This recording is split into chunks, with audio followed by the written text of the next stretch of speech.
शंकर की कथा में ऐसा क्या तत्व है, शिव की कथा में ऐसा क्या रस तत्व है?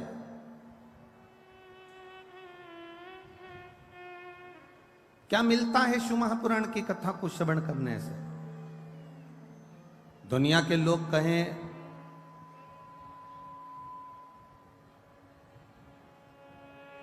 कि भगवान शंकर के पास में कुबेर का खजाना है,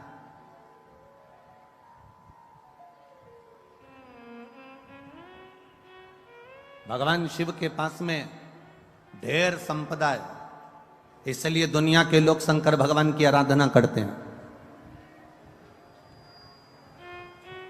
बहुत अच्छे से सुनना महाराज, तब अधिक मास की शिव महापुराण की कथा चल रही है, अपनी जिंदगी में उतारिएगा। लोग कहते हैं शिव जी के पास में कुबेर का खजाना है, शंकर भगवान के पास में अपार धन है, शिव जी के पास में अपार संपदा है, इसलिए दुनिया के लोग शंकर जी का भजन करते हैं, शिव जी पे एक लोटा जल चढ़ाते हैं, शंकर जी की भक्ति करते हैं, इसलिए लोग शिव जी की पूजन करते हैं, उनसे मांगने के लिए, उनसे पाने के लिए।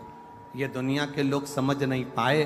लोग कहते हैं शिव जी की पूजन इसलिए करते हैं क्योंकि उनके पास करोड़ों का धन है, अंबारियां भरी पड़ी है, लक्ष्मी भरी पड़ी है, संपदा भरी पड़ी है। उन दुनिया के लोगों को बताना कि हम शंकर जी की पूजन इसलिए नहीं करते कि उनके पास कुबेर का खजाना है।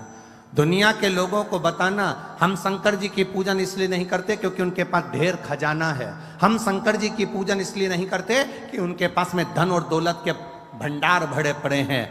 हम शंकर जी की पूजन इसलिए नहीं करते कि शंकर जी के पास बहुत सारी संविदा, बहुत सारा सामान, बहुत सारी पूंजी हमारे भोलेनाथ जी के पास में है। हम शंकर जी की पूजन धन को देखकर नहीं करते, हम शंकर जी की पूजन, सनातनी शिव जी की पूजन शंकर का भक्त इसलिए करता है कि शंकर जी के पास इतना होने के बाद भी वो लुटाकर शमशान में रहता है, इसलिए हम शिव की पूजन करते हैं जो दोनों हाथों से लुटाना जानता है।